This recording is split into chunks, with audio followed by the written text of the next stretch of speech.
Olá, benditos! O capítulo passado terminou com a primeira parte da oração que Isaías fez profeticamente, como se fosse um dos exilados de Judá na Babilônia.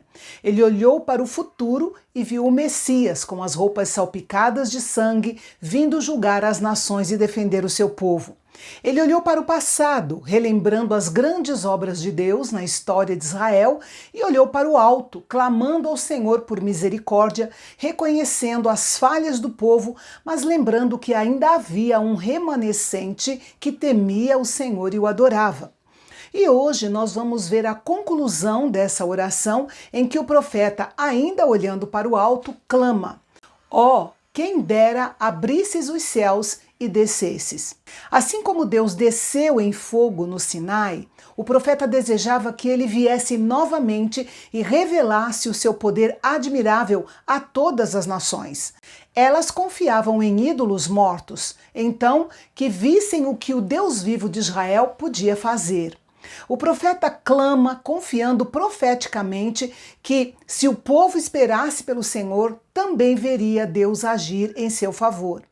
Nos versículos 5 a 7, o profeta expande a ideia e observa que o obstáculo às grandes obras de Deus é a grande pecaminosidade no meio do povo desde muito tempo.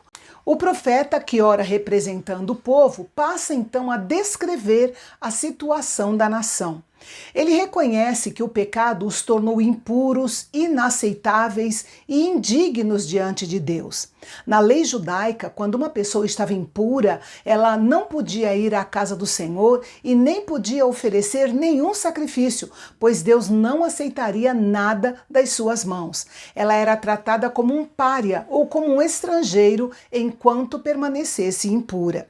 Isaías continua dizendo que até suas justiças eram como trapos imundos diante de Deus por causa dos seus muitos pecados. Esse termo trapos imundos refere-se a um pano cheio de remendos ou aquele pano que foi usado em uma ferida purulenta e mal cheirosa, ou ainda aqueles panos sujos com o sangue menstrual de uma mulher.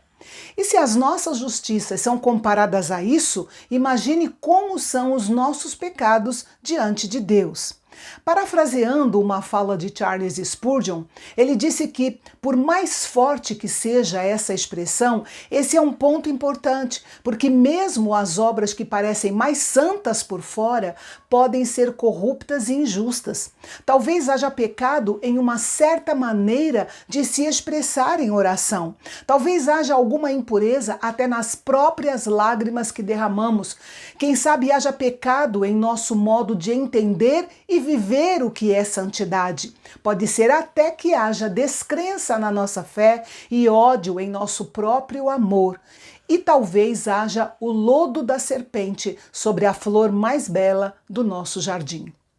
A condição pecaminosa torna as pessoas fracas e vulneráveis, sem poder duradouro diante de Deus. Todas murcham como uma folha. Não têm nem mesmo poder para resistir à tentação, pois os pecados as carregam como um vento. E o pior é que, mesmo em uma condição imunda e instável, o povo não se voltou para o Senhor da maneira como deveria. Se tornaram preguiçosos e negligentes diante dele. E assim, Deus permanecia irado e o povo permanecia pecando. Diante desse quadro de pecaminosidade, Deus teve uma dupla reação. Primeiro, a comunhão foi quebrada, ou pelo menos danificada. Segundo, o Senhor os disciplinou por causa das suas iniquidades. A condição pecaminosa não deixou outra alternativa a não ser o julgamento justo de Deus. E ao profeta que clama, só resta apelar para a misericórdia divina, porque a justiça de Deus os condena. E nesse seu apelo por misericórdia, ele primeiro lembra a Deus: Tu és o nosso Pai. Ou seja, Senhor, tem misericórdia de nós como um Pai amoroso.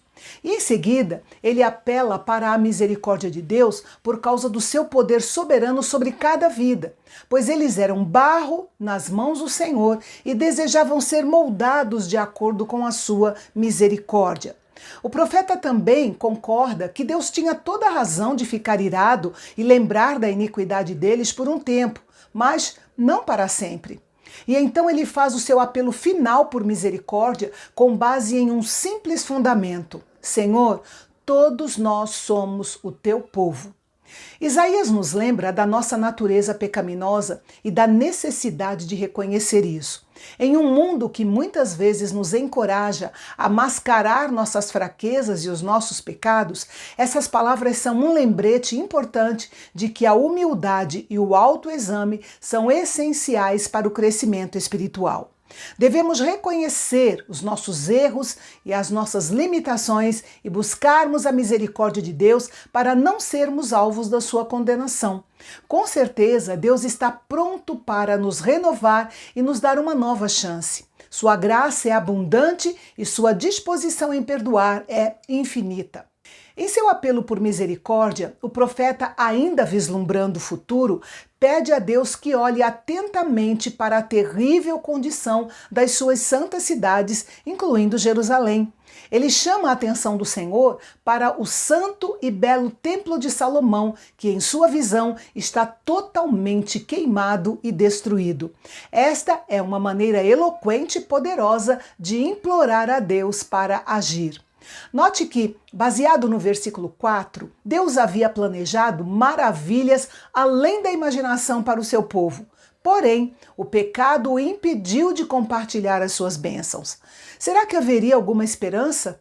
Claro que sim, pois Deus é um Pai amoroso que perdoa e um oleiro paciente. Ele pode nos purificar e nos renovar se deixarmos que Ele faça a sua vontade. Isaías conclui sua oração profética em nome do remanescente fiel do exílio babilônico com um questionamento. Diante dessas calamidades, como podes te conter, Senhor? Ficarás calado e nos afligirás ainda mais? A casa do Senhor, o templo de Salomão, foi destruída. Sua terra gloriosa está devastada e seu povo foi exilado por causa dos seus muitos pecados. Diante de tudo isso, será que Deus não se sentia desafiado a interferir? A resposta para o questionamento de Isaías e seu povo está nos 2 últimos capítulos desse livro. Por isso, você não pode perder o penúltimo capítulo da nossa série amanhã, aqui no canal Bendito, o canal de Fala Fácil. Até lá!